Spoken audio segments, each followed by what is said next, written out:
Hello everyone, I'm Smooth Talking Steve and welcome to today's show, How to Communicate. Hi, I'm Susie Sunshine, and today we're going to talk about an essential skill in North American culture. Yes, we'll be talking about small talk.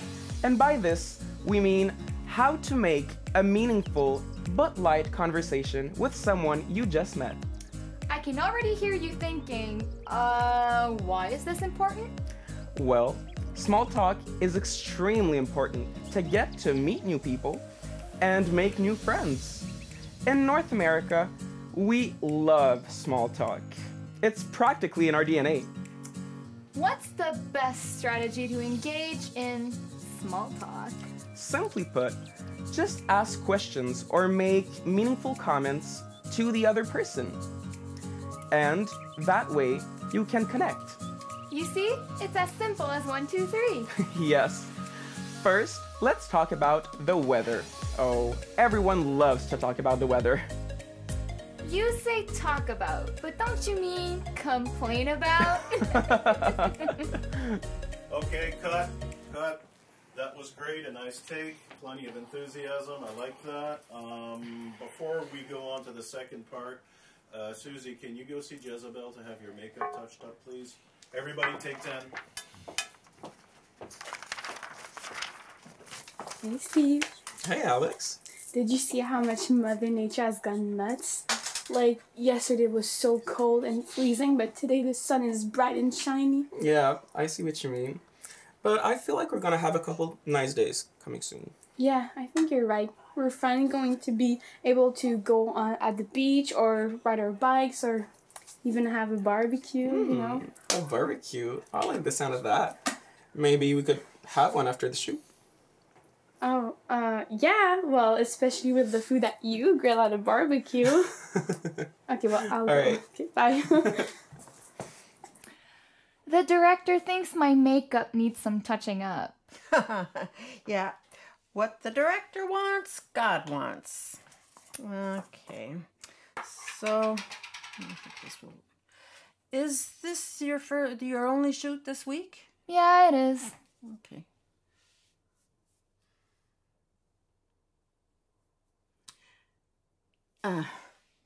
I guess yes and no questions are not the best way to start a conversation. I know! Closed-ended questions will only get you yes and no answers, which are no good for a conversation. You need open-ended questions. Like that, you get as many details as possible, and then you can ask new questions. By the way, is that a picture of a dog on your makeup desk? Oh, yes. He's my baby. He's so nice. You know, he's a mix between a husky and a poodle. Oh. And I have a cat. His name is Morris. And goldfish. You know, I just love animals. I like them too, but unfortunately, I'm allergic. Are you also allergic to fish? No, I prefer fish on my plate. Oh, okay. Here we go. Touch up here. Here you go. Okay. I'm done. Thank you.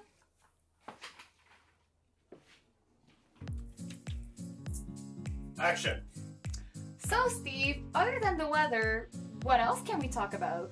Well, you just need to choose another topic based on the person's interest or the context of the situation. For example, if there's some music playing, you can talk about it. You can talk about the band or the musicians, ask them if they play any musical instrument themselves, and if so, which one. That could be a great way to bond and maybe offer a little jam session. Ooh, good idea. Oh, and by the way, if you're at a sporting event, why not ask them which team they're cheering for and why? Or maybe you could also ask them what sports they're into. Like that, maybe you'll be able to create a connection that'll lead to you asking them if they want to do sports with you. It's a great way to bond. Absolutely. Now, I feel like you're beginning to understand where I'm going with this.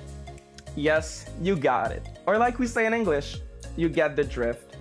Basically, the important part is to make sure the other person knows that you're interested in them, in who they are, and in what they do.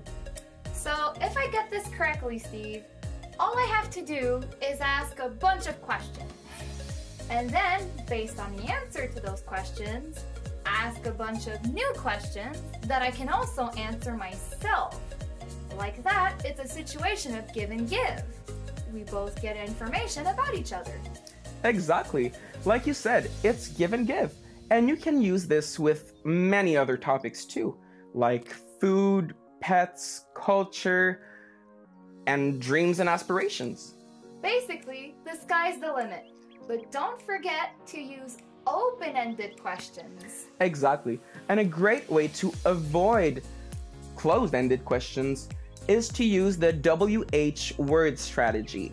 So you use a WH word to start a question. This way you can get an open-ended answer. For example, who, what, where, when, why, how much, how many, how often, or how long. So basically, just to summarize everything, to engage in small talk is to ask questions to a person, and then based on their answers, asking a bunch of new questions, but I can't forget to give also some information about myself. Like that, there's a flowing conversation. Yes, and remember to ask questions about the other person and about the context you're in. So basically, don't ask any questions about gloomy or pessimistic topics. Yuck. That'll just bring down the mood of the conversation. You want to keep it lighthearted. Exactly. So now that you've learned more about small talk, you'll be able to go around town, small talking everybody, and have some fun. Yes, basically, bottom line, have fun. This was Susie, Sunshine, and Smooth Talking Steve. Over and out. So, Steve, what's this I heard about a barbecue? Where is it? I When is it? actually have a meeting right now, Oh, really? but I'll get to you. How long is your meeting then? Half an hour. Don't wait for me. Okay.